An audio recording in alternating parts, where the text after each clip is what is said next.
غزوہ بدر حق و باطل کا اولین اور عظیم معرکہ ہے کہ جس میں اسلام کی سر بلندی ہوئی اور کفار مکہ کو بھی اپنی طاقت اور اپنے زیادہ ہونے کا جو گھمنڈ تھا وہ بت چکنا چور ہو گیا۔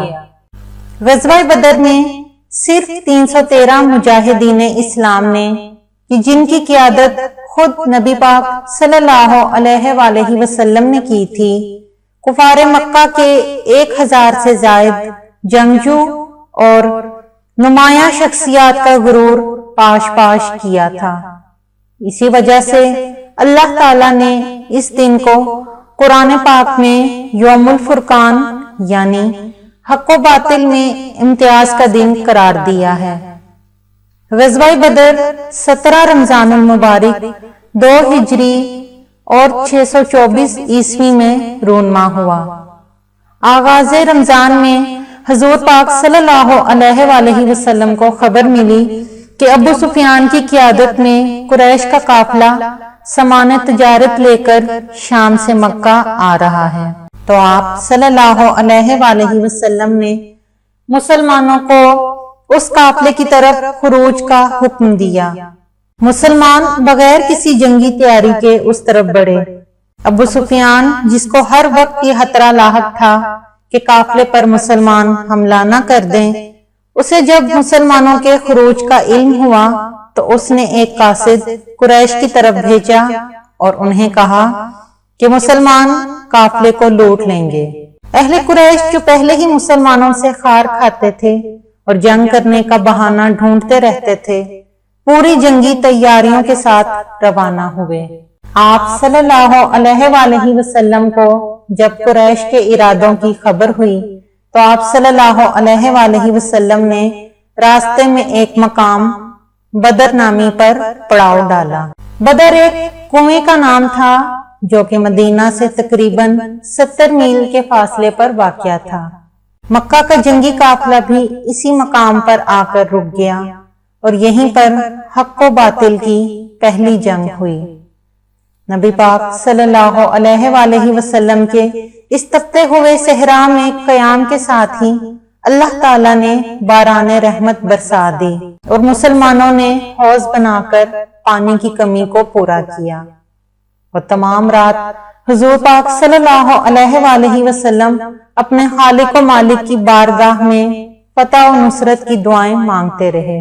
دوسرے دن حضور پاک صلی اللہ علیہ وآلہ وسلم نے تیر ہاتھ میں لیا اور صفیں قائم کیں اور مٹھی بھر فوج میں کمال کی جنگی حکمت عملی کے تحت میمنہ اور میسرہ کو ترتیب دیا اور فرمایا، میں نے جو صفیں قائم کی ہیں ان پر قائم رہنا، خاموشی اختیار کرو، فتح و نصرت کا وعدہ پورا ہو چکا ہے، تائید ایزدی اور ملائکہ کے لشکر تمہارے ساتھ ہیں، دشمن کی تعداد کی پرواہ نہ کرو، اپنے جذبے اور ایمان کے سہارے فتح تک پہنچو۔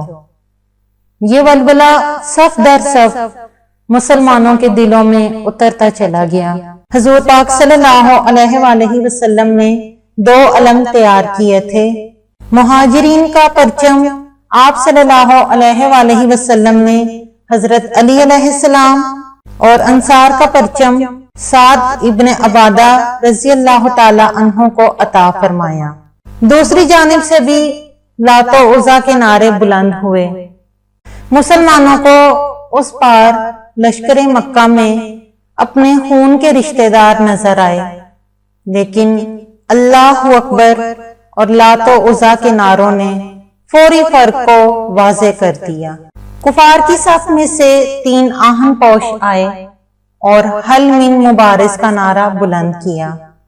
یہ عتبہ بن ربیعہ، اس کا بھائی شیبہ اور بیٹا ولید تھے۔ مسلمانوں کی جانب سے بھی 3 مجاہدین آگے آئے تو انہوں نے پرغرور لہجے میں کہا کہ تم واپس جاؤ اور محمد کے خاندان والوں کو بھیجو۔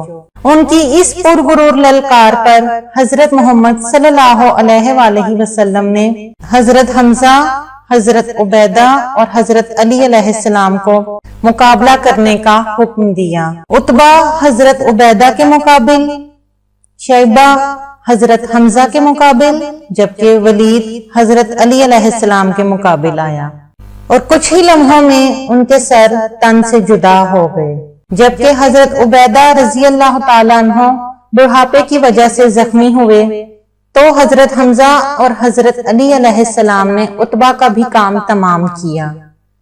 قریش کے ان تینوں سرداروں کا کام تمام ہونے کے بعد چند اور بہادروں اور سرداروں کا مقابلہ ہوا، اور بدر کی سرزمین کفار کے خون سے رنگین ہوتی چلی گئی۔ یہ صورتحال سرداروں کے حوصلے بھی پست کر رہی تھی۔ انہوں نے طے کیا کہ اگر ایک ایک کر کے تمام سردار مارے گئے تو باقی لشکر کا حوصلہ بھی پست ہو جائے گا۔ یہی سوچ کر انہوں نے اجتماعی حملہ کرنے کی ٹھانی اور یک بارگی پوری قوت سے مسلمانوں پر حملہ کر دیا۔ ابو جہل کی قیادت میں لشکر کے سرداروں نے حملہ کیا تو گویا میدان بدر میں ایک طوفان اٹھ کھڑا ہوا۔ شور و غل، تلواروں کے ٹکرانے کی آوازیں، زخمی انسانوں اور گھوڑوں کی آوازیں چار سو پھیل گئیں۔ حضرت حمزہ اور حضرت علی علیہ السلام کی قیادت میں مسلمانوں کی تلواریں دشمن کی نگاہوں کو خیرہ کر رہی تھیں۔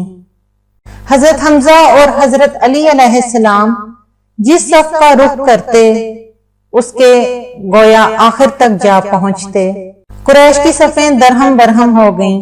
دو کم سن مجاہد جو کہ بھائی بھی تھے اور جن کے نام معاذ اور معوذ تھے، وہ موت بن کر ابو جہل کو ڈھونڈ رہے تھے اور ہر کسی سے ابو جہل کا پوچھتے پھر رہے تھے۔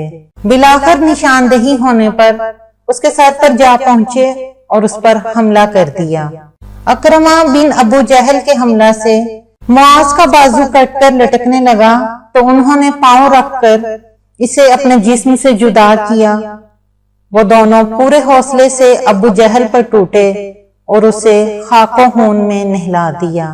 ابو جہل کے جہنم رسید ہوتے ہی کفار کا حوصلہ ختم ہو گیا اور وہ میدان جنگ سے بھاگ نکلے۔ کفار مکہ اپنی لاشیں اور زخمی بھی میدان جنگ میں ہی چھوڑ گئے۔ بدر کے اس مارکے میں 14 مسلمان درجہ شہادت پر فائز ہوئے، جبکہ کفار کی جانب سے ابو جہل، عتبہ اور ایسے ہی کئی سرداروں سمیت 70 سے زائد واصل جہنم ہوئے۔ مسلمانوں نے اپنے شہداء کو عزت و احترام سے دفن کیا۔ حضور پاک صلی اللہ علیہ وآلہ وسلم نے یہ بھی گوارا نہ کیا کہ کفار کی لاشیں جانور اور گدھ کھائیں، لہذا آپ صلی اللہ علیہ وآلہ وسلم نے تمام کفار کی لاشیں بدر کے کنویں میں ڈالنے کا حکم دیا۔